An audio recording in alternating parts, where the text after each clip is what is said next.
এই মুহূর্তে রয়েছি রাজধানীর উত্তরার দিয়াবাড়ি যে মাইলস্টোন স্কুল অ্যান্ড কলেজ রয়েছে, যেখানে গতকাল এই বিমান দুর্ঘটনা ঘটে। সেই কলেজ প্রাঙ্গণের যে 6 নম্বর ভবন, সেই কলেজ প্রাঙ্গণের যে 5 নম্বর ভবন রয়েছে, সেই 5 নম্বর ভবনের সামনেই আপনাদের নিহত হয়েছে।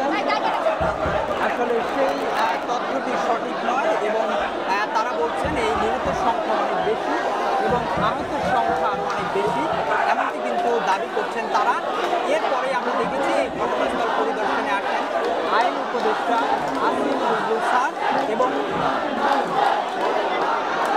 এরপরে ঘটনাস্থল পরিদর্শনে আসেন আইন উপদেষ্টা এরপরেই ঘটনাস্থল পরিদর্শনে আসেন আইন উপদেষ্টা আসিফ নজরুল এবং তিনি এই ঘটনাস্থল পরিদর্শন এই ভবনের মধ্যে আবারও চলে যায়। এই মুহূর্তে আইন উপদেষ্টা কিন্তু অবরুদ্ধ অবস্থায় রয়েছে।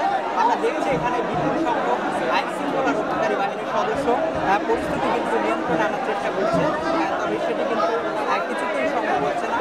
শিক্ষার্থীরা কিন্তু বারবারই বলছেন যে নিহত বা